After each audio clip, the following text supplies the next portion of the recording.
अस्सलाम वालेकुम dear students. हम पढ़ रहे हैं 9th केमिस्ट्री, जिसमें इस वीडियो में स्टार्ट करेंगे हम चैप्टर नंबर 2, जिसका नाम है एटॉमिक स्ट्रक्चर।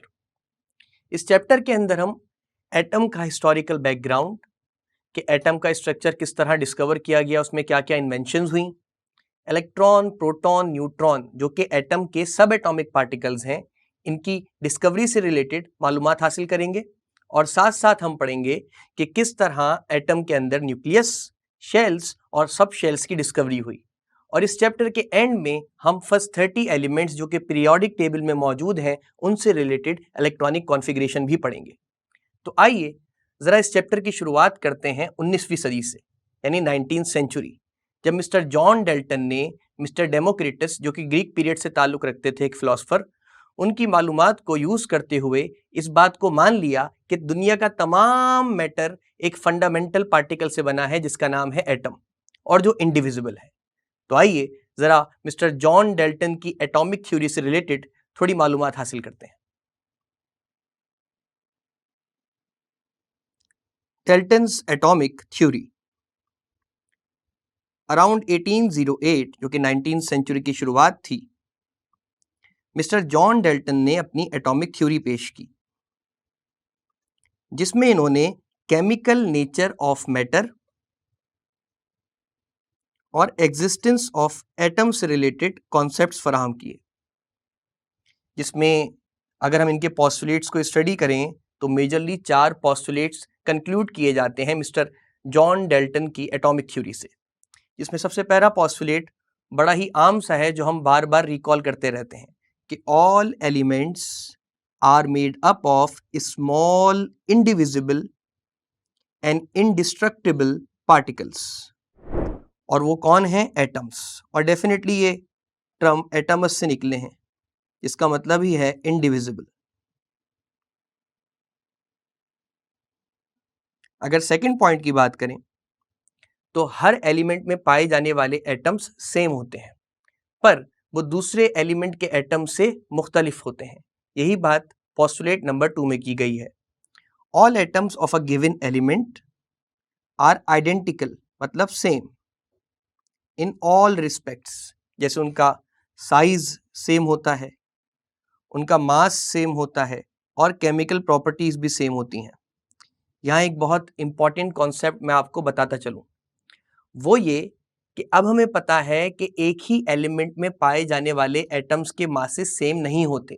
हमने चैप्टर नंबर 1 आइसोटोप्स के कॉन्सेप्ट में ये चीज़ क्लियर की थी, पर क्योंकि हम हिस्टोरिकल बैकग्राउंड पढ़ रहे हैं, हम पढ़ रहे हैं 19th सेंचुरी की बातें, हम बात कर रहे हैं जब मिस्टर जॉन डेल्टन ने पहली बार ये कॉन्सेप्ट प्रपोज किया, तो उनके हवाले से उन्होंने कहा कि एक ही एलिमेंट में पाए जाने वाले तमाम एटम्स के मासेस होंगे सेम। तो ये मिस्टर जॉन डेल्टन का हाइपोथेसिस है, जबकि करंट जो रियलिटी है वो ये है कि एक ही एलिमेंट में पाए जाने वाले तमाम एटम्स के मासेस सेम नहीं होते, और यही आइसोटोप्स की डिस्कवरी थी। तो ये बात याद रखिएगा। But the atoms of one element differ from the atoms of other element. Definitely अब हमें ये बात पता है कि अगर हम कार्बन की सिंबलाइजेशन करते हैं तो कार्बन में कार्बन ही के एटम्स पाए जाएंगे,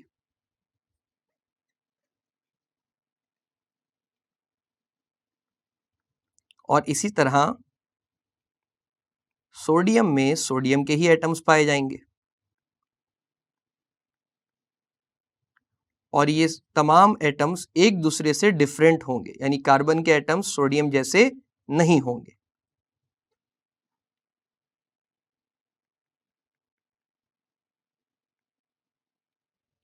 ये कॉन्सेप्ट्स हमने चैप्टर नंबर 1 में भी पढ़े हैं, और 19th सेंचुरी में मिस्टर जॉन डेल्टन भी हमें यही बात बता रहे हैं कि जो कंपाउंड है वो एलिमेंट्स के रिएक्शन से बनता है, यानी जब एलिमेंट्स के एटम्स आपस में कंबाइन होते हैं, कॉम्पोजिशनल चेंज पैदा करते हैं, तो वो बनाते हैं कंपाउंड। तो postulate number 3 of mister John Dalton's atomic theory भी हमें यही बता रहा है। Compounds are formed when atoms of more than one category combine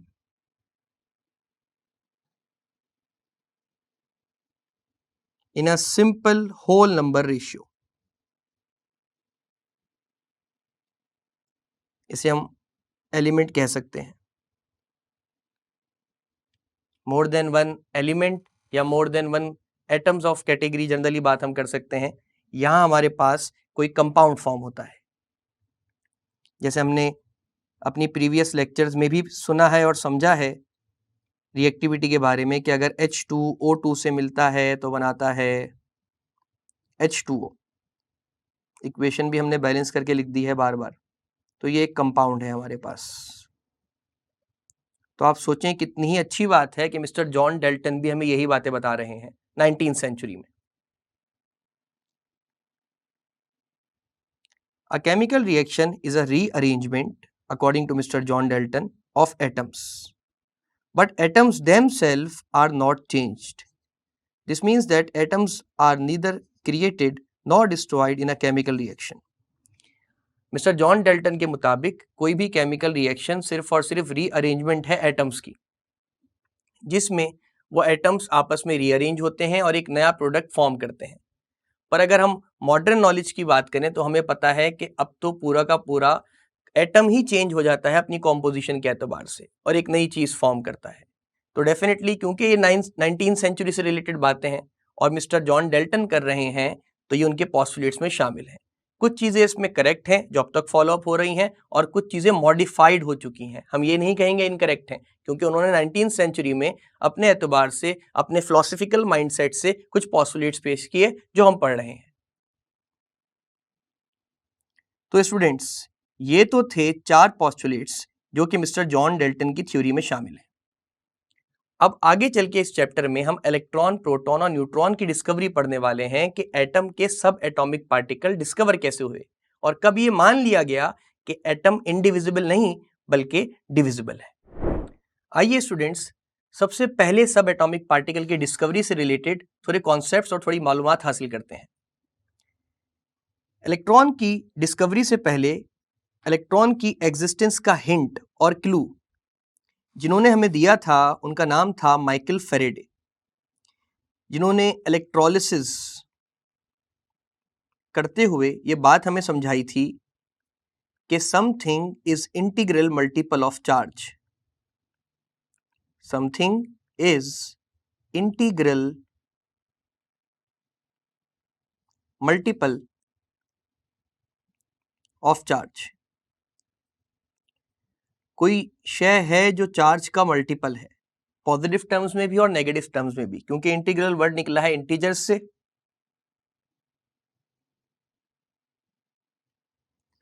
जो आपको पता है -3, -2, -1, 0, +1, +2, +3 न्यूमरल्स होते हैं। तो इसका मतलब सबसे पहला हिंट जिन्होंने हमें दिया इलेक्ट्रॉन से रिलेटेड वो थे मिस्टर माइकल फेरेडे। इलेक्ट्रोलिसिस क्या होता है ये हम चैप्टर इलेक्ट्रोकेमिस्ट्री में समझेंगे तफसील से। फिलहाल इसे आप भी नोट डाउन कर लीजिएगा ताकि आपको बार बार ये टर्म याद रहे कि व्हाट इज इलेक्ट्रोलिसिस। असल में मामलात कुछ ऐसे चल रहे थे कि 18th और 19th सेंचुरी में सॉलिड्स बहुत अच्छी इलेक्ट्रिसिटी कंडक्ट कर रहे थे, तो चार्ज के बारे में हर कोई गुफ्तगू कर रहा था। मिस्टर माइकल फेरेडे ने कहा कि अगर सॉलिड्स चार्ज अपने अंदर से ट्रांसफ़र कर सकते हैं, यानी इलेक्ट्रिकल कंडक्टेंस कर सकते हैं, तो मैं लिक्विड में भी इलेक्ट्रिसिटी कंडक्ट करवाना पसंद करूँगा। तो इन्होंने कुछ ऐसी केमिकल सब्सटेंसेस ली जो कि एसिड, बेसिस और सॉल्ट्स थे, जिनके एक्वस सॉल्यूशंस या जिनकी मोल्टन फॉर्म्स इलेक्ट्रिसिटी कंडक्ट कर रही थी, जिसमें ये गुफ्तगू चल रही थी कि सॉलिड्स तो इलेक्ट्रिसिटी कंडक्ट कर पा रहे थे, aqueous solutions of many chemical substances भी इलेक्ट्रिसिटी कंडक्ट कर रहे थे। तो मिस्टर विलियम क्रूक्स ने कहा कि मैं गैसेस में कंडक्शन करवाऊंगा चार्ज की। तो बेसिकली फोकस इलेक्ट्रॉन की डिस्कवरी नहीं थी, फोकस ये था कि किस तरह कोई गैस इलेक्ट्रिसिटी कंडक्ट कर सकती है। पर एक आम सा कॉन्सेप्ट मैं आप सबको बताता चलूं कि अगर गैसेस इतने आसानी से इलेक्ट्रिसिटी कंडक्ट कर रही होती तो मेरा और आपका इस प्लेनेट अर्थ पे रहना बहुत मुश्किल हो जाता। आप तसव्वुर करें कि हम ऑक्सीजन कितने आराम से इनहेल कर रहे हैं, पर खुदा न खास्ता अगर ऑक्सीजन नॉर्मल कंडीशंस में ही इलेक्ट्रिसिटी कंडक्ट करती और कहीं electric wire circuit break down होता तो हवा के अंदर इलेक्ट्रिसिटी फैल जाती, और आप सोचें कि ऑक्सीजन के पार्टिकल्स इनहेल करने के साथ साथ करंट भी इनहेल हो जाता, कितना अजीब मामला होता। तो इसका मतलब गैसेस नॉर्मल कंडीशंस में इलेक्ट्रिसिटी कंडक्ट नहीं करती। तो इसका मतलब विलियम क्रूक्स को बहुत मेहनत करना पड़ी होगी अपने इस एक्सपेरिमेंट पे कि गैसेस में इलेक्ट्रिसिटी कंडक्ट किस तरह हो, जिस बिहाफ पे एक नेगेटिवली चार्ज पार्टिकल डिस्कवर हुआ, जिसका बाद में चल के नाम रखा गया इलेक्ट्रॉन। आइए जरा टेक्निकल मालूमात हासिल करते हैं इस डिस्कवरी से रिलेटेड। तो हिंट ऑफ इलेक्ट्रॉन हमें माइकल फैराडे ने दिया। एक्सपेरिमेंटल अप्रोच सबसे पहली बार जिन्होंने की उनका नाम है विलियम क्रूक्स। जब इनके एक्सपेरिमेंट को क्रूक्स डिस्चार्ज ट्यूब एक्सपेरिमेंट भी कहा जाता है।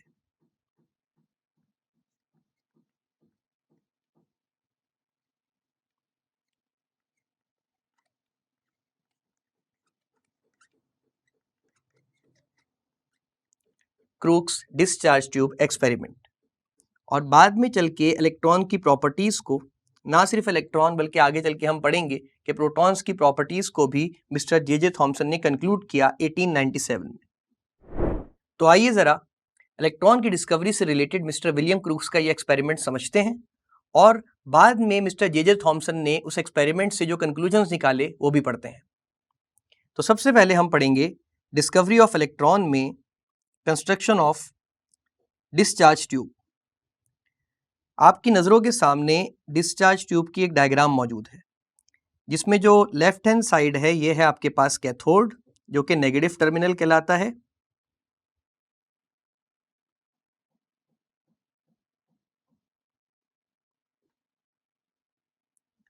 और जो राइट हैंड साइड पे हमारे पास मेटेलिक प्लेट मौजूद है ये है एनोड, जो कि पॉजिटिव टर्मिनल कहलाता है।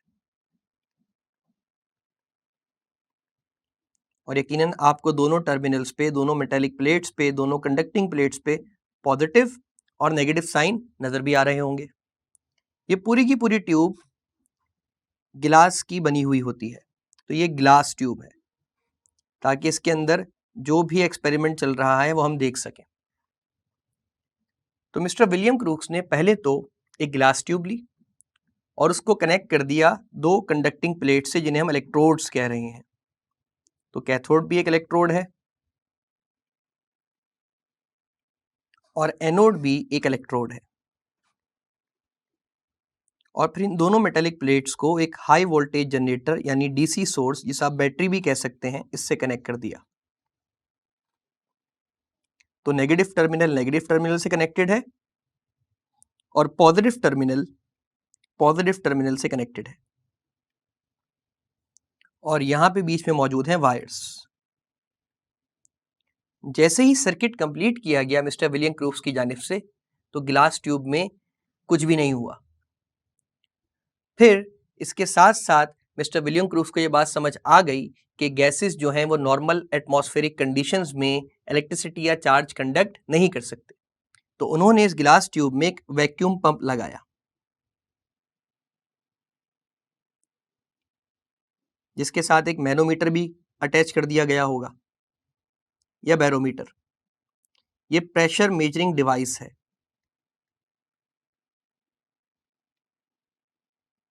और ये गैसेस का प्रेशर मेजर करती है।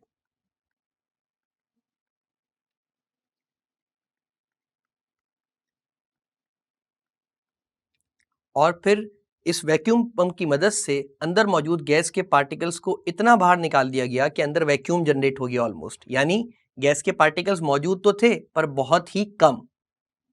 और जो प्रेशर अप्लाई किया गया वो था 0.001 मिलीमीटर ऑफ मर्क्यूरी। mmHg का मतलब है मिलीमीटर ऑफ हाइड्रागायरम।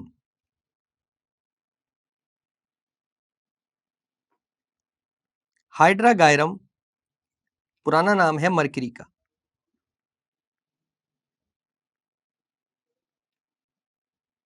तो जब इतना प्रेशर रिड्यूस किया गया तो एक फाइन स्ट्रीम ऑफ लाइट नजर आई बिटवीन टू मेटेलिक प्लेट्स, जो कि यहां इन एरोज से रिप्रेजेंट की जा रही है।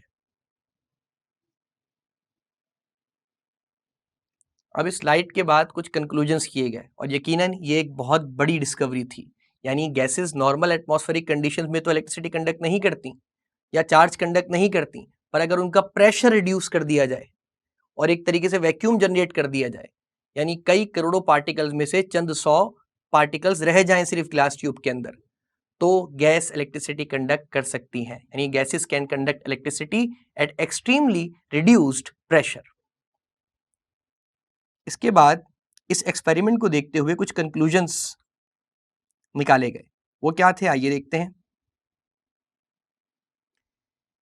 जो रेज निकल रही थी वो दो मेटेलिक प्लेट्स के दरमियान मौजूद थी। अब डेफिनेटली जब दो रेडिएशंस निकल रही हैं और वो दो मेटेलिक प्लेट्स के दरमियान मौजूद हैं, तो ये पता लगाना ज़रा मुश्किल होगा कि रेडिएशन निकल कहाँ से रही हैं, क्योंकि लाइट तो दोनों प्लेट्स के दरमियान मौजूद है। तो चेक करने का एक आसान सा तरीका है।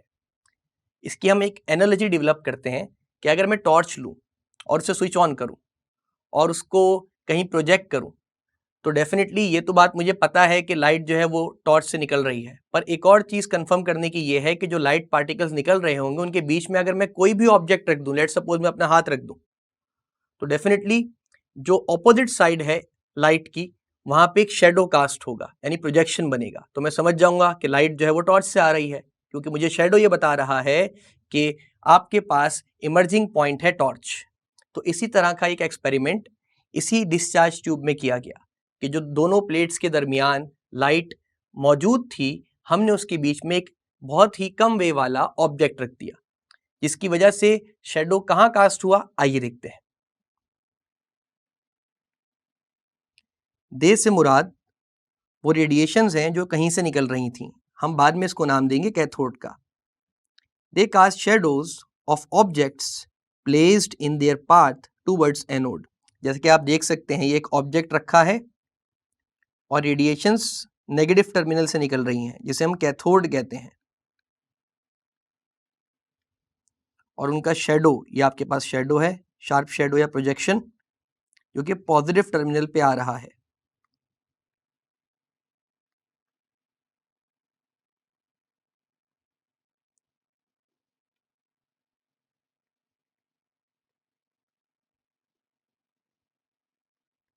प्रोजेक्शन कहें, शेडो कहें, यहाँ पे बात एक ही है। तो इसका मतलब इनका इमर्जिंग पॉइंट जो था वो कैथोड था। इस वजह से इन रेडिएशन का नाम क्या रखा गया, कैथोड रेज। रेज बेसिकली एक और नाम है रेडिएशंस का, यानी शुआओं का, जो लाइट की एक फॉर्म ही है। तो इसका मतलब पहला प्रॉपर्टी या पहला पॉइंट हमें ये बता रहा है इलेक्ट्रॉन की डिस्कवरी से रिलेटेड कि ये रेडिएशंस कैथोड से निकल रही थी, जिसको वेरीफाई कैसे किया गया, एक ऑब्जेक्ट कैथोड और एनोड के दरमियान हैंग करके। डेफिनेटली उसके लिए फिर पूरा अपैरेटस जो है वो दोबारा से अलाइन किया गया होगा। फिर एक और बहुत इंपॉर्टेंट पॉइंट वो ये कि जब एक पैडल व्हील, यानी एक छोटा सा आप समझ सकते हैं ऑब्जेक्ट जो रोटेट हो सके, घूम सके, लाइट वेटेड, उस ऑब्जेक्ट की जगह रखा गया, तो वो गोल गोल घूमना शुरू हो गया, रोटेट करना शुरू हो गया। इस बात का मतलब यह है कि जो रेडिएशंस कैथोड से निकल रही हैं उनके अंदर कुछ वजन भी है, जब भी वो उस पैडल व्हील को रोटेट करने में हेल्प कर रही हैं। क्योंकि अगर उनमें वजन नहीं होता, उनका कोई मटेरियल नहीं होता, तो वो सिर्फ शेडो कास्ट करती, पर शेडो बनाने के साथ साथ वो व्हील को भी रोटेट कर रही थी। इसका मतलब उनका कोई वजन है जो बहुत हल्का है।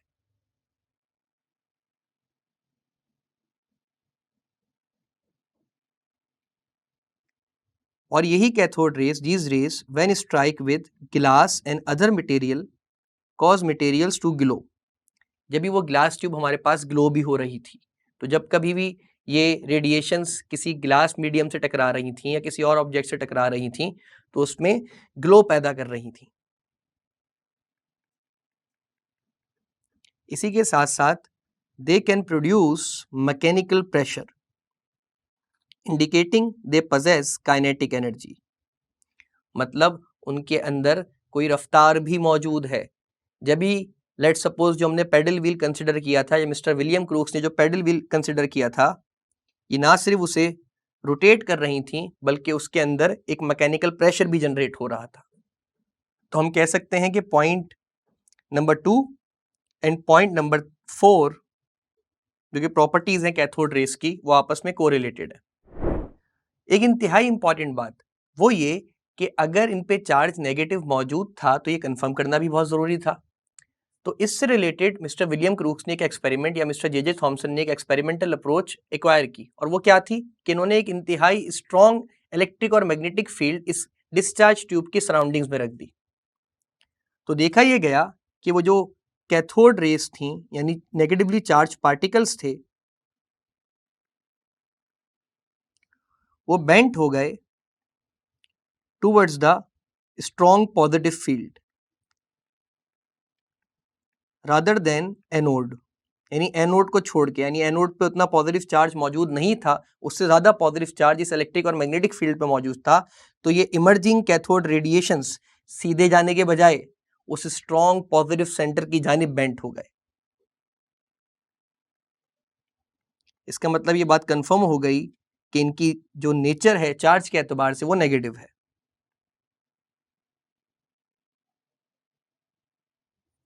फिर जहन में एक और ख्याल आया कि हो सकता है ये जो गैस हमने नॉर्मली एयर कंसिडर कर लेते हैं, हमने ग्लास ट्यूब में फिल की है, सिर्फ ये इसी की प्रॉपर्टीज हो। तो बार बार गैसेस को तब्दील करके देखा गया, चेंज करके देखा गया।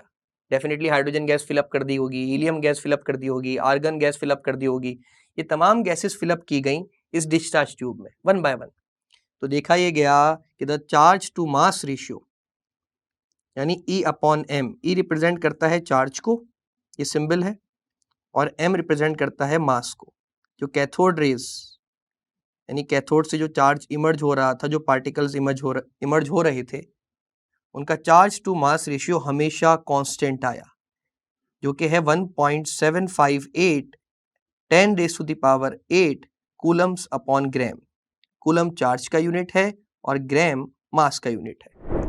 तो चार्ज टू मास रेशियो हर मटेरियल के लिए इलेक्ट्रॉन का सेम आ रहा था। इसका मतलब या तो ये खुद एटम ही है जिस पे नेगेटिव चार्ज मौजूद है according to mister John Dalton and mister J Thomson, या फिर ये एटम से भी कोई छोटा पार्टिकल है जिस पे नेगेटिव चार्ज मौजूद है।